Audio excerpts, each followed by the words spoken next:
Hi, I hope all is well with you and that you're staying safe. As we all know, but perhaps do not think about often enough, the Torah is given to us as a gift from Hashem and as a manual for living.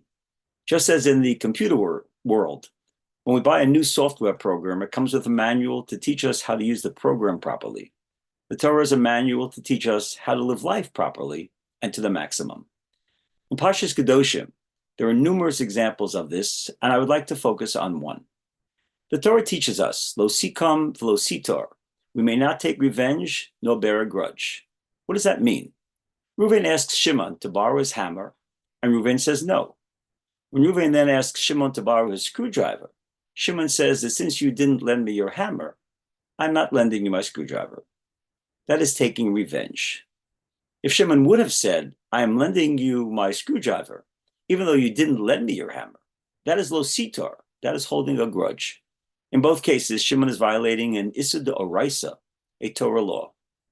If you think about it, the Torah doesn't seem to be treating Shimon fairly. What about Reuven? The whole issue is a result of Reuven not lending Shimon his hammer. He seems to be the culprit, yet the Torah doesn't castigate him at all. And it seems that he hasn't violated any real halacha.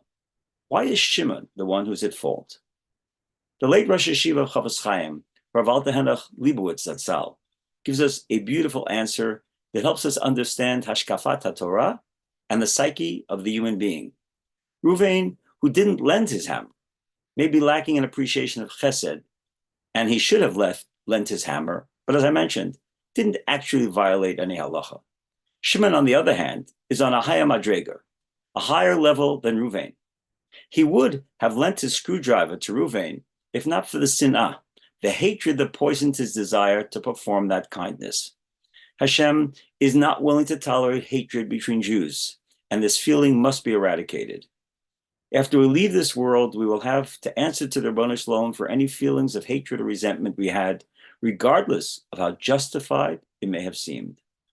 The full pasuk in Kedoshim reads, Lo sakim v'lo sitor es b'nei amcha v'yahavta l'recha kamocha ani Hashem.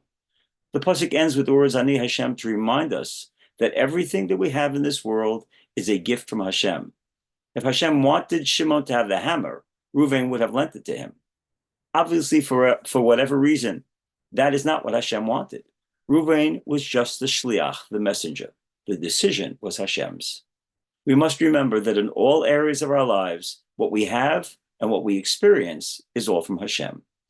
Before we focus on what we don't have, let us focus on all the bounty and the brachos that Hashem pours on us.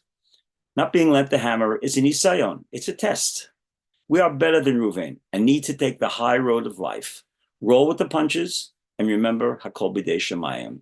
There's no room for resentment or hatred. As we continue to experience the frustration of this ongoing war in Gaza, let us remember that this too is B'dei Shemayim. The Ribono Shel Olam can end the war in an instant, but we have to be deserving.